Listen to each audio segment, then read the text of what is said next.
Ini salah satu cara membuat pakan domba dengan model pakan lengkap. Artinya pakan yang sudah dilengkapi mulai dari sumber serat itu ada dari hijauan, tadi ini rumput yang digiling, dan memanfaatkan jerami. Nah, biasanya para petani dan peternak selama ini jarang yang menggunakan jerami sebagai pakan ternak domba, apalagi kambing. Jadi sumber serat itu antara lain ada dari rumput yang dicacah, kemudian dari jerami padi kering yang juga dicacah dengan mesin chopper atau mesin cacah tadi. Dan ada sumber serat lainnya yang murah meriah itu juga limbah. Ini adalah kulit kacang.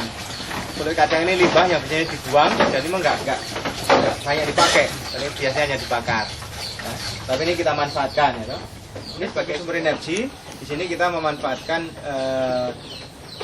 tepung jagung giling dan juga dedak madu. Luar biasa lah.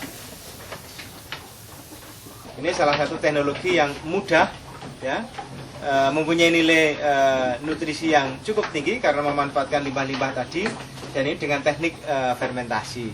Ya. Nah, fermentasinya itu menggunakan tambahan mikrobia. Nah, di sini diberi nama biofit, itu ada mikrobia selulolitik yang dia bisa mencerna serat-serat tadi yang kualitasnya tidak bagus menjadi bahan pakan yang bagus.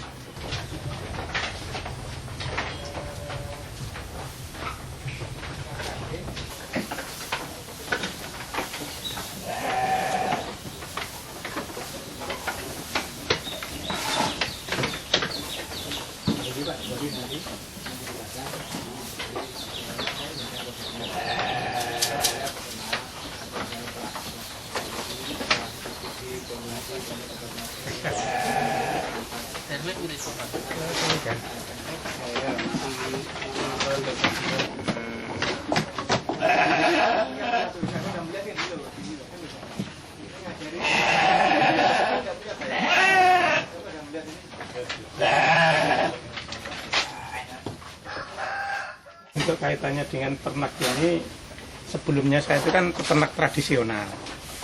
Peternak tradisional itu melihara 10 itu sudah kewalahan. Jadi sering kita bermasalah dengan pengadaan rumput. Nah, setelah perjalanan waktu, coba belajar sana kemari juga belum menemukan. Jadi ketemu dari salah satu dosen Fakultas Peternakan itu yang di situ membimbing dari Ormas Islam yang dia posisinya sebagai pendamping di MPM, ya. Nah, disitulah saya akhirnya diajari cara produksi pakan yang sistem fermentasi. Pertumbuhan berat badan itu rata-rata per ekor itu dengan cara seperti ini itu bisa meningkat 5-7 kilo per bulan. Padahal perhitungan saya pada saat dulu dengan saya sistem tradisional itu untuk menaikkan 2 kilo itu rasanya sudah kayaknya nggak pernah gitu. Menarik lagi itu akhirnya di lingkungan kandang atau tidak mengganggu masyarakat karena kotorannya itu jadi nggak menyengat, nggak bau. Itu salah satu manfaat dari teknik fermentasi. Ya, karena dengan teknik fermentasi itu menyebabkan nutrien yang ada di dalam bahan pakan dan pakan itu menjadi lebih siap dikonsumsi, dicerna dan diserap oleh saluran pencernaan pada ternak domba ini sehingga efisiensinya relatif tinggi. Akhirnya yang keluar di dalam bentuk feses atau urin atau air kencingnya itu tidak banyak nutrien seperti amonia atau yang lain, ya, terutama amonia itu tidak banyak.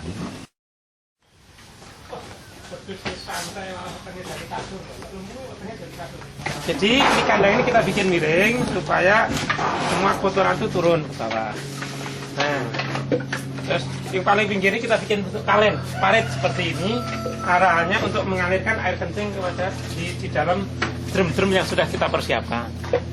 Nah, setelah itu air kencing masuk sini, maka kita kumpulkan ke drum-drum besar untuk kita proses menjadi pupuk cair dari urin kambing. Gitu. Ini jadi pembuatan pupuk cair dari bahan utama kencing kambing. Kencing kambing yang kambingnya sudah kita perlakukan dengan biofit itu sudah kurang baunya, jadi pupuknya juga nanti sudah sangat kurang baunya. Jadi dari kencing ini kita tambah biofit, biokom, kemudian kita tambah tetes dan kita tambah campuran antara bonggol pisang, kemudian air leri dan air kelapa dan tetes yang sudah kita proses kira-kira 2 minggu. Ini kita harapkan ya 2 hari 3 hari itu sudah bisa kita pakai untuk pemberian pupuk pada tanaman. Kalau dia lebih lama kan jauh lebih bagus.